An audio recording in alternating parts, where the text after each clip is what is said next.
ప్రయాణమే వద్దన్నారనమాట.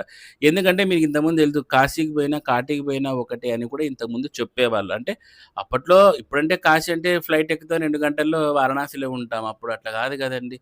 అన్నీ ఇక్కడే కర్మలు, గిర్మలు చేసుకొని బయలుదేరేవారంట. హ్మ్. సో, కాబట్టి ఇవి కొంచెం పూర్వకాలానికి సంబంధించిన రూల్సు. ఏమంటే శాస్త్రంలో ఉండేటివి మనం మీకు చెప్దామని చెప్పేసి చెప్తున్నాననమాట.